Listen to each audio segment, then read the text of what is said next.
Britta Vesthausen her befandt sig i går få meter fra drabsforsøget på Lars Hedegaard.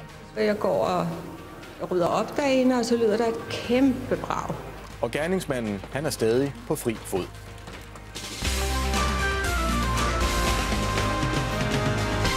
God aften og velkommen til en lidt kortere nyhedsudsendelse på grund af fodbold.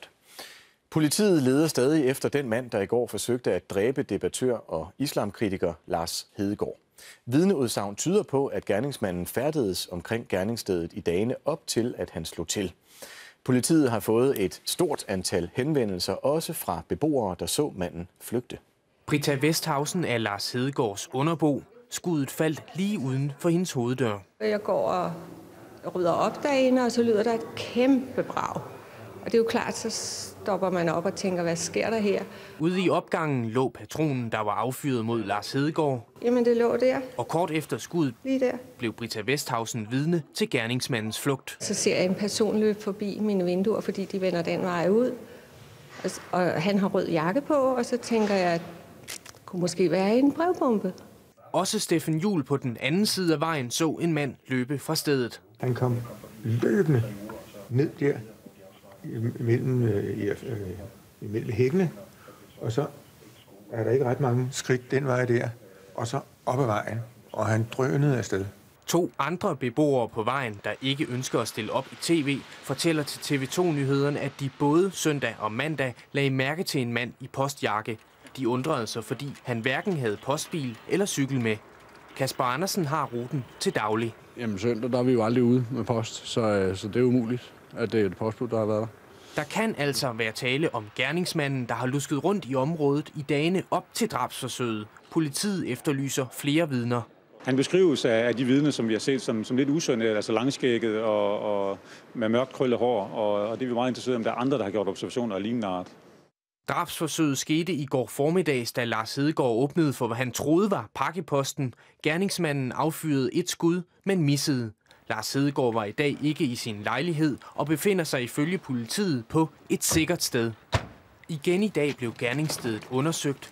Meget tyder på, at skuddet ramte denne vinduesliste bagerst i opgangen, som kriminalteknikere fjernede fra stedet. Hvad har den liste med skudepisoden at gøre? Du må ringe til Københavns politi. Er det den projektilet er ramt? Jeg kan snakke med dem. Motivet til drabsforsøget er endnu ukendt, men underboen gør sig sine tanker. Det ligger lige for. Fordi han netop har disse radikale holdninger til muslimer, ikke? Så du var ikke overrasket over, at noget sådan kunne ske? Nej, jeg havde jo sådan set forestillet mig, at PET havde passet bedre på ham. Og det spørgsmål kan jeg så stille videre til dig, Janne Petersen. Har PET, altså politiets efterretningstjeneste, forklaret, hvorfor man tilsyneladende ikke passede på Lars Hedegaard?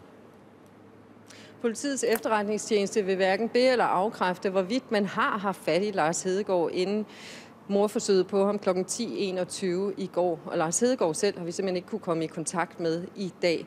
Men politiets efterretningstjeneste siger i en pressemeddelelse, at ja, vi har selvfølgelig fokus på folk, der blander sig i den offentlige debat, men vi kan ikke imødegå enhver trussel mod dem. Så tilbage står, om han har fået en opfordring fra PET eller ej. Vi ved i hvert fald, at folk og personer har fået opfordringer fra politiets efterretningstjeneste tidligere om, at man skulle stå for deres sikkerhed, men som har sagt nej, fordi det er en indgribende foranstaltning, når man lige pludselig skal gå på kompromis med sin sikkerhed og have PET-vagter til at følge en 24/7. Men er det så det, der sker nu, Janne? Bliver Lars Hedegaard beskyttet 24 timer i døgnet, som du siger? Det gør han på nuværende tidspunkt. Han er i et såkaldt safe house, hvor, det ved vi ikke, politiets efterretningstjeneste har sikre huse. Og vi ved fra Kurt Vestergaard, der jo altså har været truet siden han lavede Mohammed-tegningen tilbage i 2005 i Jyllandsposten, at de første 3 uger efter han havde været udsat for et angreb i sit hus i Aarhus, ja, der var han i et safe house, og da han kom tilbage, der var det fordi hans rækkehus, det var sikret. Så vi må formode, at Lars Hedegaard sidder i et safe house og taler med PET-livvagter nu om, hvordan hans videre færden fremover skal være. Nu skal vi så direkte fra Københavns Politigård til dig, Brian Lindhoff. Du befinder dig ved Lars Hedegaards bolig på Frederiksberg.